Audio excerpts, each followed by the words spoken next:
Ito na po, bayan, kinumpirma ni Pangulong Bongbong Marcos na walang extradition request ang Amerika para po sa paglipat kay Pastor Apollo Kibuloy. Malinaw iginit po ng Pangulong Marcos Jr. na dapat harapin muna ni Pastor Kibuloy ang kanyang mga kaso dito po sa mga korte sa Pilipinas. Dahil naharap po si Pastor Kibuloy sa mga kasong mabibigat ito. Qualified human trafficking at child and sexual abuse. Nilinaw din ng punong ehekutibo na ang pagtugi sa pastor ay pinangunahan ng Philippine National Police kung saan tumulong ang Armed Forces of the Philippines. Naniniwala ang Pangulo na hindi sumuko si Kibuloy. Nanindigan din ang Pangulo na walang special treatment na ibibigay kay Kibuloy. Sa ating mga balita, ito na po. Clear. This was a police-led operation. It was a police operation. Kung ano man ang involvement ng AFP dyan ay, as I said, augmentation. As you can imagine, all through these past months na, all the intelligence services were involved, both in the police, both in the AFP, even our civilian intelligence services. Ang pagkaintindi ko, ang surrender, kapag wanted ka, ang surrender, pupunta ka sa police station o sa, ewan ko, sa prosecutor, I don't know kung saan. Sabihin, ito an official authority, sasabihin, nagsusurrender na ako. Alam ko may court order na, may arrest order na ako, kaya magsusurrender na ako. Hindi ganyan yung nangyari. Ang nangyari, napilitan siyang lumabas dahil malapit na ang pulis sa kanya. So we will treat him like any other arrested person, and we'll respect his rights, and we will go through the process. The process will be transparent. Everyone who is involved will be accountable, and we will demonstrate once again to the world that our judicial system in the Philippines is active, is vibrant, and is working well. Tinig po yan ng Pangulong Ferdinand R. Marcos Jr. Si Aljo Bentijo sa DCXL News. At tinutulan ng Department of National Defense o DND ang hiling naman ng kampo ni Pastor Apollo Kibuloy, mga iksoon, mga kababayan, na siya'y isailalim naman sa kustodiya ng Armed Forces of the Philippines. Hindi daw pwede kupkupin ng AFP ang mga suspect sa kasong kriminal dahil maigpit ang security protocol sa lugar.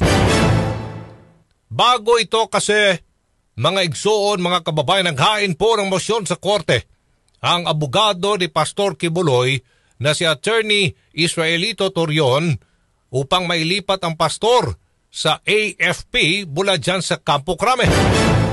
Isa pang opsyon ng kampo po ni Pastor Kibuloy ang house arrest para po kay Pastor Kibuloy dahil na rin umano sa usapin ng seguridad at sa kanyang edad. 74 years old na kasi si Pastor Kibuloy. Una nang kinumpirma ng Department of Interior and Local Government at ng Philippine National Police na humiling din ng dalawang kondisyon si Kibuloy bago ito sumama sa mga otoridad. Ayon kay PNP Davao Region Director General Nicolas Torre III, isa daw sa mga kondisyon ni Kibuloy yung isakay siya sa eroplano papuntang Metro Manila. Bukod dyan, hiniling din ni Pastor Kibuloy na hindi niya makita ang pagbumuka ni General Torre.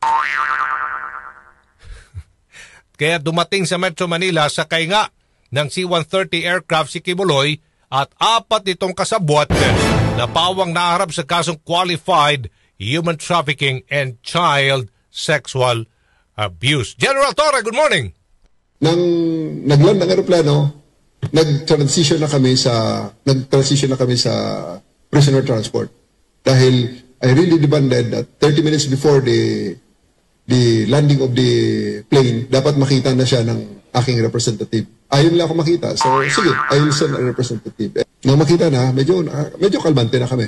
Kaya, prisoner transport, nakita nyo, nilid ng Abseo na patrol car, ang convoy, at paglabas ng hangar, dahil ayokong dumaan sila sa main road. Hindi tayo pwedeng dumaan sa main road. Dito kayo sa loob ng airport, bubuksan natin. And then, everything just fell into place. And ito nga, na-resolve ng peacefully and successfully.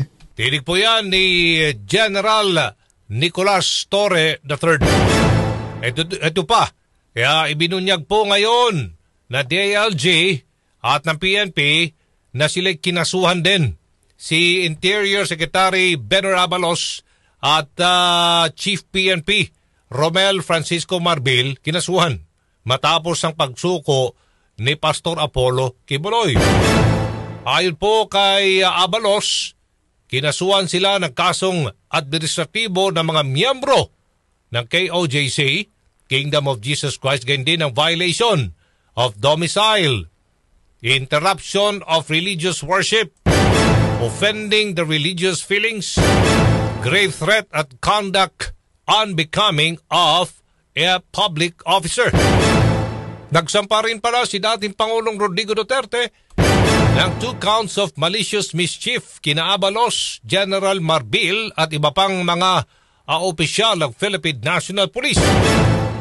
Inihain ni dating Pangulong Duterte ang kaso sa Davao RTC Branch 15 dahil tumatayo ang dating Pangulo bilang administrador nga ng KOJC properties. Handa naman si Abalos at Marbil harapin ang mga kaso laban sa kanila. Pirada ng